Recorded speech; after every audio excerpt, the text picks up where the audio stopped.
গরু তো ভালোই মোটা তাজা হইছে ইনজেকশন দিছো নাকি আরে কি যে কোন গরু তো আমার ফলমূল ছাড়া কিছু খাই না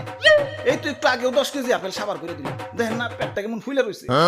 হালার খামারি ইনজেকশন দিয়ে ফুলিয়ে এখন কইতাছ 10 কেজি আপেল খেয়ে পেট ফুলাইছে কি বিশ্বাস হইতাছে না দেখেন গরুর মুখ দিয়ে এখনো ফল ফ্রুটের গন্ধ পাইবেন ওরে শয়তান তাইলে সেন্টার ফুডে লেগে দিছ যা সেন্টার ফুডে খাম না থু। তা গরুর দাদা দাম কত বেশি না মাত্র 10 লাখ বাপরে এত দাম গরুর দামই তো চাইলাম না সারা বছর গরুর যে আপেল কমলা খাওয়াইছি ওটির দাম চাইলাম মাত্র এখন দাম বেশি হইলে ওইটা নেন না না আমি হইলাম মেম্বার সাহেব এই এলাকায় আমার একটা ওয়েট আছে এই সুখ না গরু নিলে এলাকায় আমার মান সম্মান থাকবো আমার ওইটাই লাগবো এই যে নাও টাকা দিয়াও গরু আমাকে দিয়া দেও এই ভাই দেন হাসিলের টাকাটা দেন ওরে বাপুরে ইয়ে গরু কিনা পকেট ফাঁকা হয়ে গেছে পকেটে আর কোনো ক্যাশ কুশ নাই ক্যাশ না থাকলে বিকাশে দেন আরে ইয়ে বিকাশেও তো টাকা নাই কার্ডে আছে কার্ড নিবে ধর্মিয়া আমার কি এটিএম বুথ পাইছেন নাকি ইয়া পাইলে আর দিমু কেমনে ইয়া যাই হাসিলের টেড়া মনে হয় পাইসা গেল